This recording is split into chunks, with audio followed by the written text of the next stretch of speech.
Isang sasakyang sangkot sa Rent Sangla modus ang matagumpay na recover ng mga tauhan ng Highway Patrol Group Capiz sa isinagawang follow-up operation sa Barangay Andagaw, Calibo, Aklan. Ito ay bahagi ng walang humpay na kampanya ng PNP, HPG laban sa carnapping at iba pang uri ng motor vehicle-related crimes. Narito ang detalye ang report mula kay Patrolman Mark Roland Feliciano. Iting na operasyon ng PNP Highway Patrol Group sa pagsugpo kontra karnaping. Isang sasakyang Mitsubishi Montero ang matagumpay na narecover ng mga operatiba ng HPG Capiz sa pangunguna ng kanilang provincial officer na si Police Captain Pedro T. Macababa Jr. sa Barangay Andagaw, Calibo, Aklan nitong nakarang araw. Ito naman ang panayam ni Police Captain Macababad sa nasabing operasyon.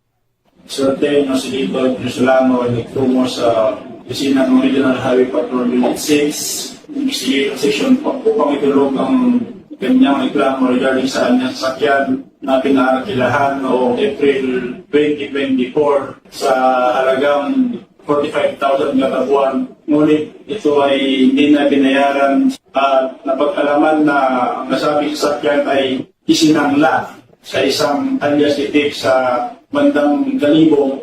So, agad-agad na nag-conduct tayo ng verification at sa investigation at napunton natin ang sasakyan sa Calibo. So, agad kami nagtungo sa nasabing lugar kung saan sinanda ang sasakyan.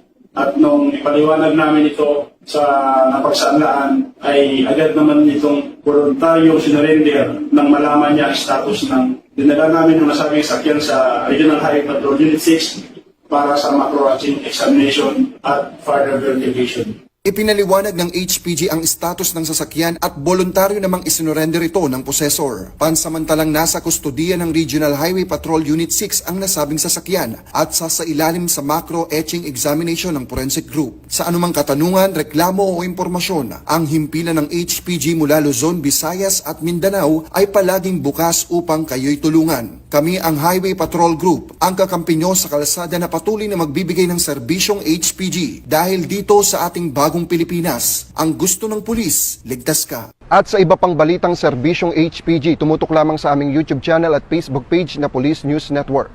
Mula sa tanggapan ng kakampi nyo sa kalsada, ako po si Patrolman Mark Roland Feliciano para sa Police News Network, alagad ng batas, tagataguyod ng balitang pulis.